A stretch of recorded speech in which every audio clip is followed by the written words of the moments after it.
You were 13 years old when you realized people are afraid of you. Not the loud kind of afraid, the quiet kind. The kind where conversations stop when you walk past. The kind where eyes drop to the floor.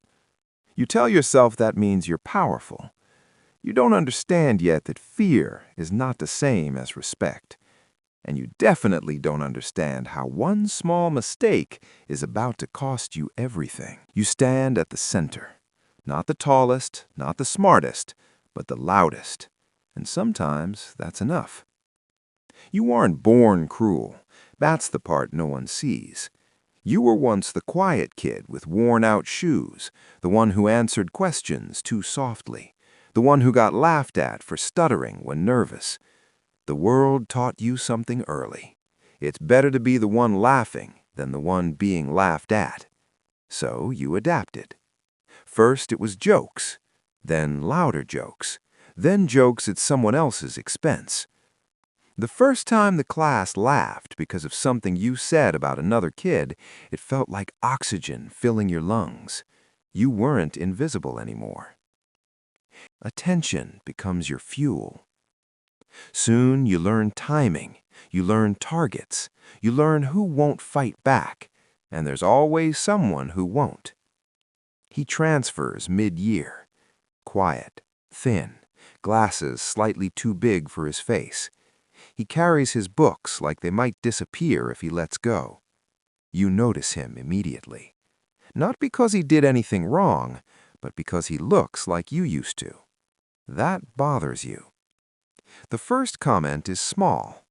Nice glasses. Did your grandma pick those? A few laughs. You feel it again, that warmth. He smiles awkwardly, pretends it doesn't matter. You escalate. You mock his voice, his clothes, the way he walks. Each time the class reacts. Some laugh, some stay silent. No one stops you. He shrinks slightly each time you speak. You tell yourself it's harmless. It's just words. Words can't really hurt, right? But you notice he stops raising his hand in class, stops eating in the cafeteria, stops making eye contact. And still you continue, because stopping would mean facing something uncomfortable, and you don't want to feel small again. Bullying doesn't grow in silence. It grows in applause. Your friends start recording short clips of your roasts. They share them in private group chats. You become known for being savage, fearless. People start tagging you in memes. You scroll at night, smiling at your own comments. Likes, reactions, laughing emojis. The screen shows your face lit by a pale blue glow from a phone. Notifications float around you like fireflies. You tell yourself it's harmless entertainment, but something shifts.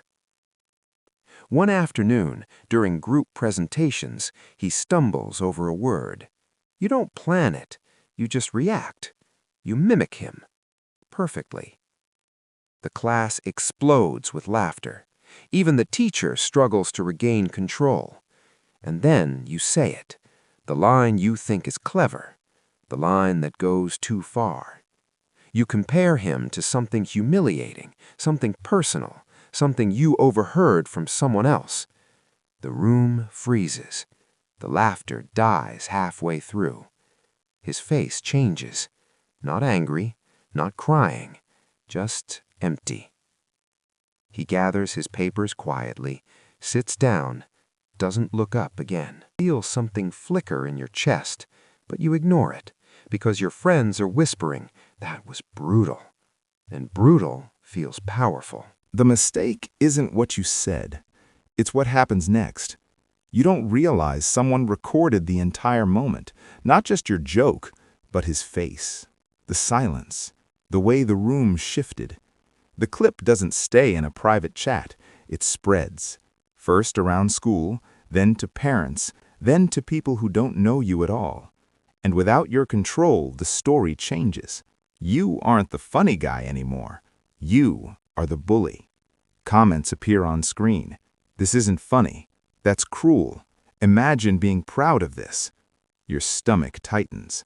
At school, the hallway feels different. This time, conversations stop when you walk past. But it's not fear, it's judgment. The principal calls you in. Muted office, simple desk, 2 chairs. Your parents sit beside you. They look confused, then disappointed. You've never seen that look directed at you before. You try to explain. It was just a joke. Everyone was laughing. I didn't mean it like that. But the words sound thin. The video plays on a laptop screen. You see yourself from the outside. The tone, the smirk, the timing. It doesn't look strong. It looks insecure. You receive suspension. Your phone privileges are taken away. But that's not what hurts. What hurts is walking into school a week later and realizing the social gravity has shifted. Your friends are quieter around you. Some distance themselves. No one laughs as easily at your comments anymore. The spotlight you loved has turned harsh, and this time it exposes you. You see him again after your suspension. He sits alone outside, sketching in a notebook. You hesitate. For the first time in years, you don't know what to say. You sit a few feet away. "I didn't think it would go that far," you say. He doesn't look up immediately. "I know," he replies.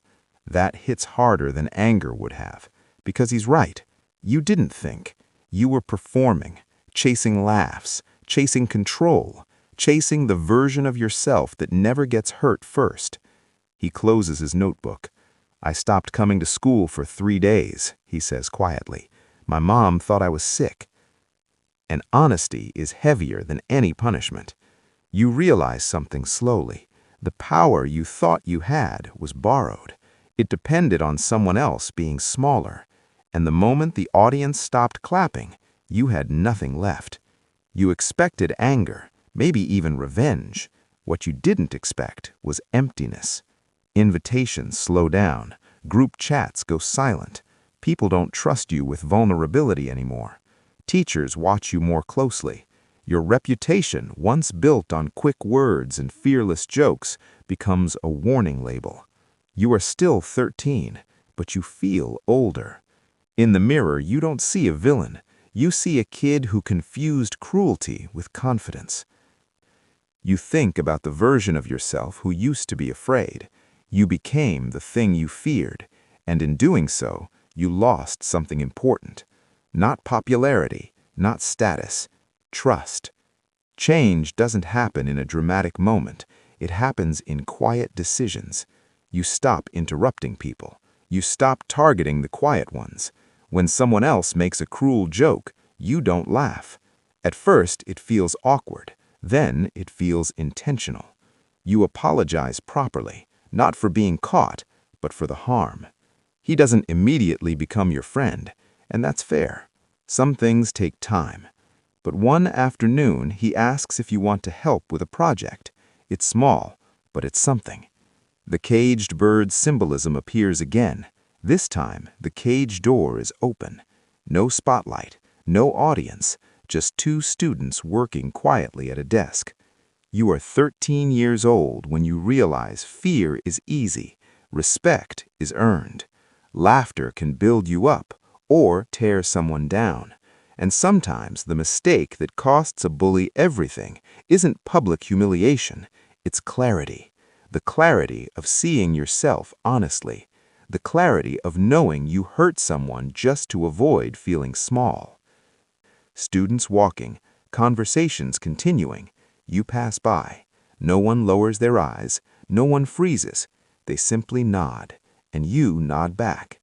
It's quieter now, less dramatic, but real. A final line appears. Power built on fear collapses.